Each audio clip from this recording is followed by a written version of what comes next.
শোনো বৌমা, তোমাকে আজ আমি সাফ সাফ একটা কথা বলে দিচ্ছি।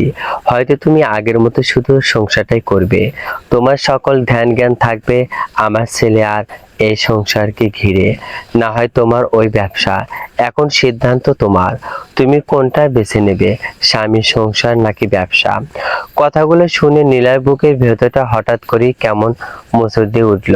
অদ্ভুত ব্যাপার, এতদিন ধরে যে প্রশ্নটা উত্তর সে নিজেই খুঁজছিল, আজ সেই প্রশ্নটাই অন্য একজন তার সামনে ছুড়ে দিল। স্বামী নাকি নিজের স্বপ্ন, সংসার নাকি নিজের অসুস্থ। এক মুহূর্তের জন্য নীলার মনে হলো সে যেন আবার সেই পুরনো জায়গাটায় দাঁড়িয়ে আছে। সে একই চার দেওয়াল, মুখে বলা ভালোবাসা আড়ালে অবহেলা করা একই মানুষগুলো। আর একাকী নীলা, হ্যাঁ নীলারও ভীষণ একা হয়।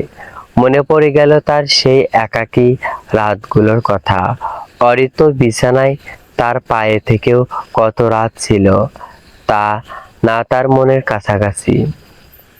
স্বামী ছিল, সংসার ছিল, অথচ ভালোবাসার জন্য হাত বাড়ালে মুঠোভর্তি শূন্যতা ছাড়া কিছুই পায়নি।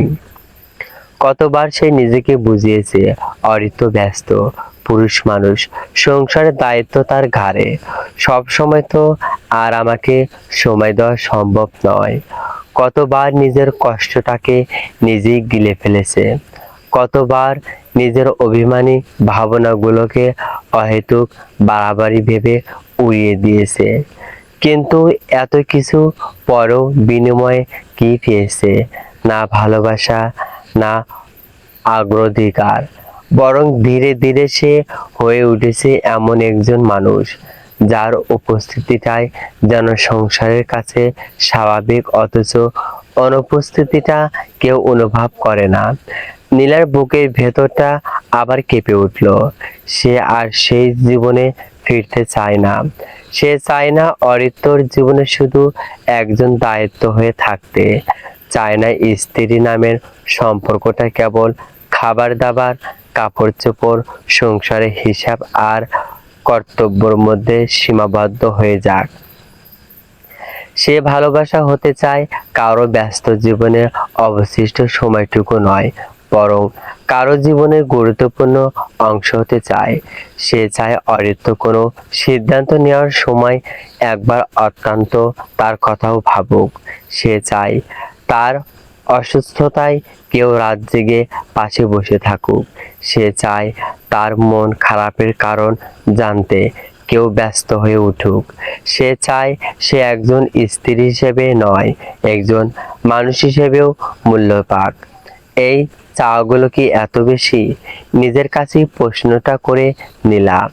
তার মন ততক্ষণ জবাব দেয় না।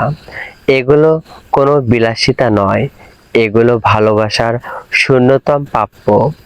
অনেক আগে থেকেই নীলা এমন একটা দিনের কথা কল্পনা করে রেখেছিল, যে দিন হয়তো তাকে বলা হবে স্বামী, সংসার অথবা তার নিজের শখ, দুটির মধ্যে একটাকে বেছে নিতে হবে। সে জানতো এমন দিন আসবে, আসতে পারে, আর হলেও তাই।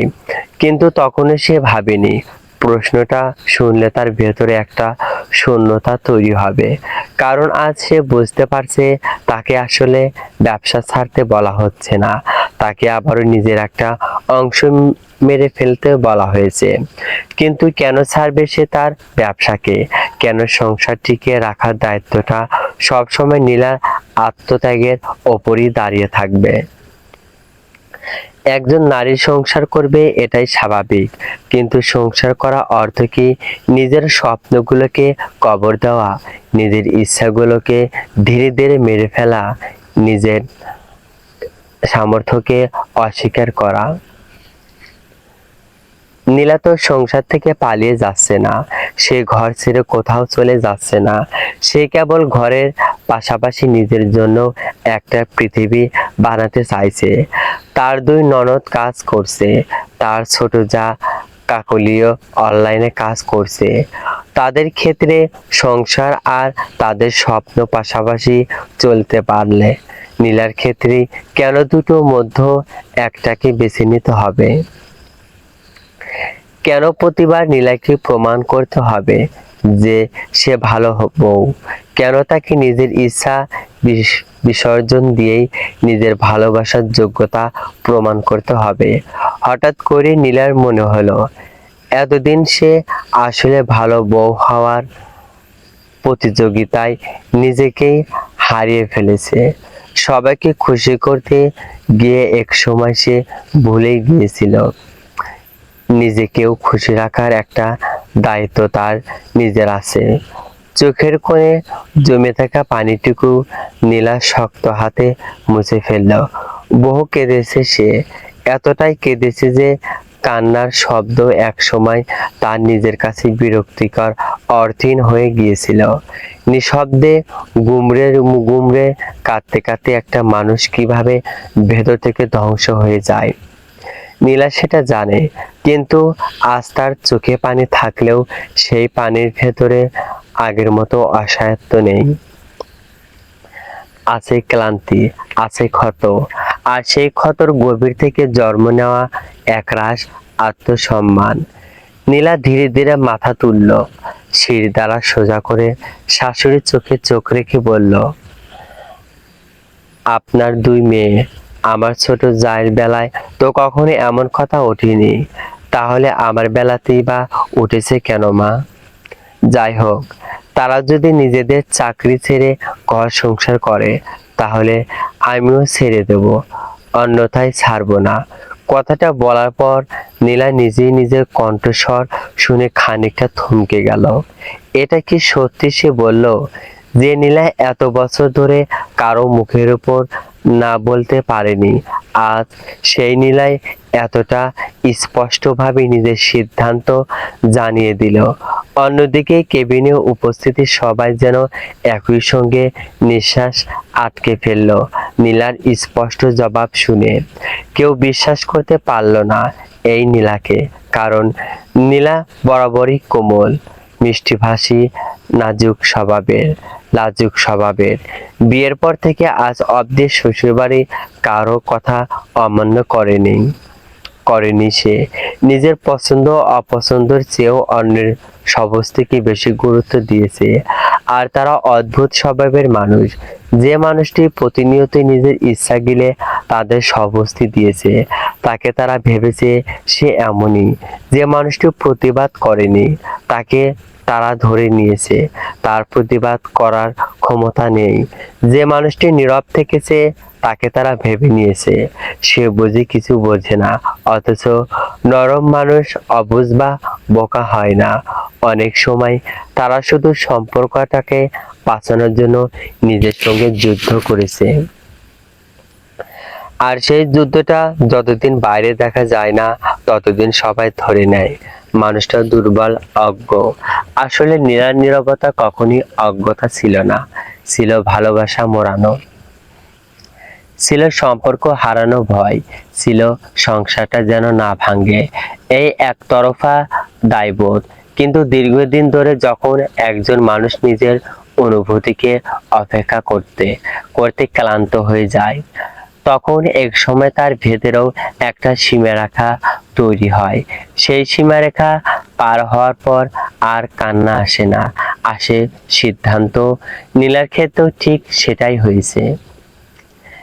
এতদিন সে তাদের ভালোবেসেছে, তাদের কথা মেনেছে, তাদের আবদার রেখেছে, নিজের অসুবিধাকে তুচ্ছ করে সংসারের সুবিধাকে বড় করেছে। আর তার বিনিময়ে তারা তাকে কি দিয়েছে? একটা ভালো বউ হওয়ার সার্টিফিকেট। কিন্তু নীলার আজ বুঝতে পারছে, শুধু ভালো বউ হয়ে বেঁচে থাকলে হয় না, একজন নারীকে আগের একজন মানুষ হিসেবেও বাঁচতে হয়। নিজের পায়ে নিজের মাটি থাকা দরকার, কারণ যার নিজের কোনো আশ্রয় নেই, সে যতই ভালোবাসা পাক, সেই ভালোবাসার ভেতরেও নিরাপত্তাহীনতা থেকে যায়। আর অরিত্রর পরিবার হয়তো ঠিক সেটাই ভয় পাচ্ছে। নীলা যদি নিজের পায়ে দাঁড়িয়ে যায়, নীলা যদি নিজের সিদ্ধান্ত নিজে নিতে শেখে, নীলা যদি বুঝে যায় যে ভালোবাসার জন্য তাকে প্রতিবার নিজের অস্বস্তিকর বিসর্জন দিতে হবে না, তাহলে এতদিনে সে অদৃশ্য কর্তৃত্বটা কোথায় থাকবে? এই ভয়টাই হয়তো তাদের অবস্থিকর আসল কারণ। নীলার জবাবে অরিত্রর মা খেকিয়ে উঠলেন। কি বললে বৌমা? তুমি নিজেকে এখন আমার মেয়েদের সঙ্গে তুলনা করছো? নীলা এবারও গলা উঁচু করলো না, বরং অদ্ভুত শান্ত একটা কণ্ঠে বলল, তুলনার কি পেলেন আম্মা? যা সত্যি তাই বলছি। ওদের কথাই না হয় বাতি দিলাম, কিন্তু আপনার আরেক ছেলে বউ তো অনলাইনে কাজ করে। ওর বেলায় যেটা সঠিক, আমার বেলায় কেন সেটা ভুল? আমিও তো ঘরে বসে কাজ করছি। কাকলির প্রসঙ্গ আসতে অরিত্রর মা খানিকটা থেমে গেলেন। কাকলি এমন একজন মানুষ যে নিজের জন্য একটা পথ তৈরি করার পাশাপাশি অন্য নারীদেরও সেই পথে হাঁটতে উৎসাহ দেয়। নীলা যখন অনলাইনে ব্যবসা শুরু করেছিল, তখন সবার আগে কাকলি তাকে উৎসাহ দিয়েছিল, কারণ সে বিশ্বাস করে প্রতি নারীরই উচিত নিজের জন্য শূন্যতম কিছু করা। তাই সে নিজে আশেপাশের সকল নারীদের অনু অনুপ্রাণিত করে নিজের জন্য কাজ করার। অরিত্রর মা কিছু বলতে যাবেন, তার আগে নীলা এবার একটু ধীরে বলল, আচ্ছা মা, একটা সংসারের সব দায়িত্ব কি শুধু নারীদেরই? কথাটা বলে সে একটু থামে। ঘরটা তখনও নিস্তব্ধতায় ছেয়ে রয়েছে। নীলা একবার চারপাশে তাকালো। আজ তার ভয় করছে না, বরং এতদিন ধরে নিজের ভেতরে জমিয়ে রাখা প্রশ্নগুলো উচ্চারণ করতে পারার মধ্যে এক ধরনের অদ্ভুত মুক্তি অনুভব করছে। পুরুষের দায়িত্ব কি শুধু সংসারে খরচ দেওয়া পর্যন্তই? এর বাইরে তার সংসার আর স্ত্রীর প্রতি কোনো দায়িত্ব নেই। সে অরিত্রর দিকে এক পলক দেখে নিয়ে বলে, গত বছর আমার নিউমোনিয়া হয়েছিল। কতটা ভুগতে হয়েছিল আশা করি আপনারা সবাই জানেন। 20 দিন হাসপাতালে ছিলাম। কই কই তখন তো আপনার ছেলে একটা দিনের জন্য অফিস থেকে ছুটি নিয়ে আমার পাশে বসে থাকেনি, রাত জেগে আমার দেখাশোনা করেনি। তখন আমার বৃদ্ধ মাই আমার পাশে ছিল। কই কই তখন তো কেউ বলেনি অরিত্র, হয় স্ত্রীকে বেছে নাও, নয়তো চাকরিকে। কথাগুলো বলতে বলতে নীলার চোখের সামনে ভেসে উঠল হাসপাতালের সেই সাদা দেওয়াল, অক্সিজেনের গন্ধ, রাতের নিস্তব্ধতা, শরীরে অসহ্য দুর্বলতা, আর পাশে বসে থাকা বৃদ্ধ মায়ের কাপা হাতের যত্ন। সেই সময় অরিত্রকে খুব মনে পড়েছিল তার, ভীষণ। কিন্তু ফোনের ওপাশে ব্যস্ত একটা কণ্ঠ ছাড়া সে আর কিছু পায়নি। অরিত্র প্রতিদিন সকালে ও সন্ধ্যায় তার সাথে দেখা করতে আসলেও একদিনও তার সাথে থাকেনি হসপিটালে। তখন তার অফিসে জরুরি কাজ ছিল নাকি? তখন সে অরিত্রর কাছে প্রয়োজনীয়তাকে বুঝেছিল। তাহলে আজ অরিত্রের পরিবার কেন তার কাজের প্রয়োজনীয়তাকে বুঝতে পারছে না? বিয়ের পর আমার সব দায়িত্ব আপনার ছেলের, তাহলে সে কেন তখন আমার দায়িত্বটুকু আমার মায়ের কাঁধে গুছিয়ে দিয়েছিল?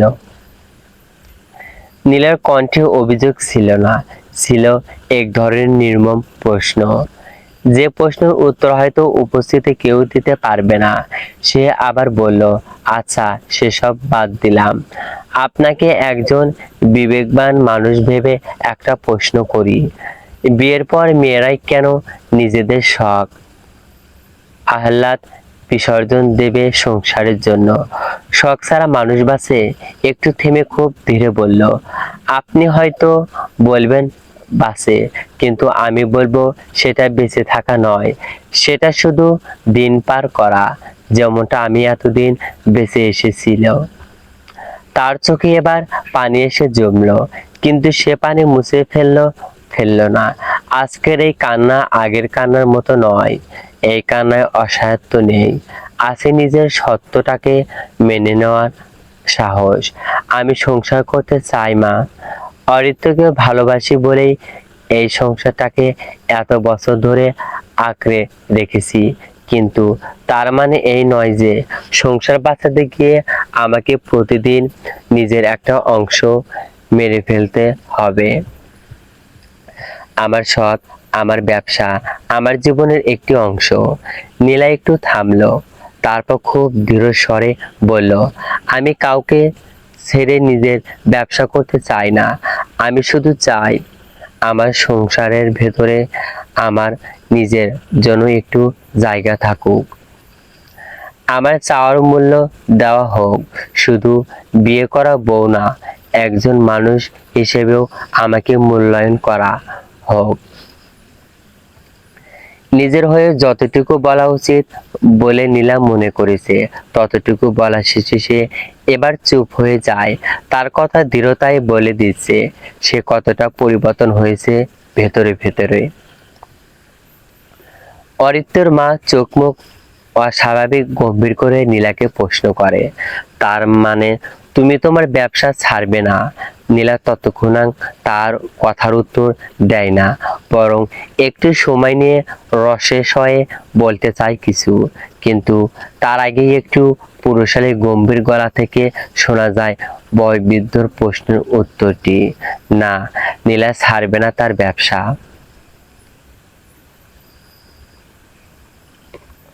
যদি গল্পটি ভালো লাগে অবশ্যই চ্যানেলটি সাবস্ক্রাইব করবেন। প্লিজ ভিডিওটি শেয়ার করবেন। Please subscribe to my channel. গল্পটি ভালো লাগলে বেশি বেশি শেয়ার করে আপনার গল্পপ্রেমী বন্ধুদের নিকট পৌঁছে দিন।